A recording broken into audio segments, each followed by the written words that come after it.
President Joe Biden hosts heads of state from 49 African nations and the African Union in Washington as the White House looks to narrow a gaping trust gap. The three-day summit is the biggest international gathering in the U.S. Capitol since before the start of the COVID-19 pandemic. It means a great deal to have this time in person with you. Biden administration officials played down their concerns about the clout of China and Russia in Africa, which is home to more than 1.3 billion people.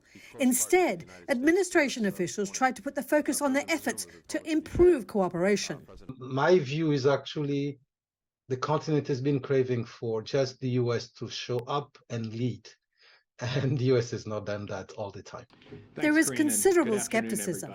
In Africa, we have the perception that the U.S. looked down on Africa.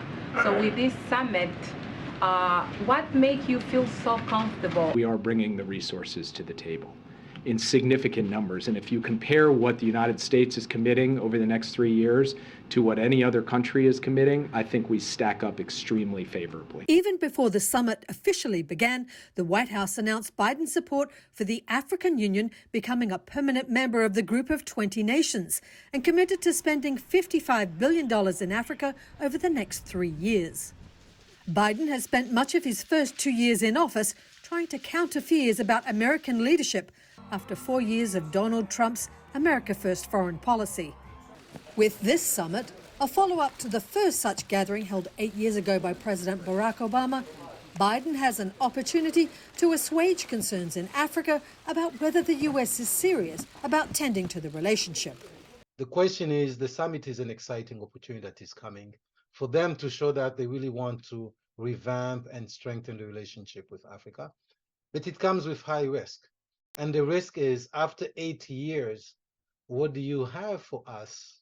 African leaders will be looking for Biden to make some major commitments during the summit, including announcing his first presidential visit to sub-Saharan Africa and efforts to bolster the continent's economy through investment and trade.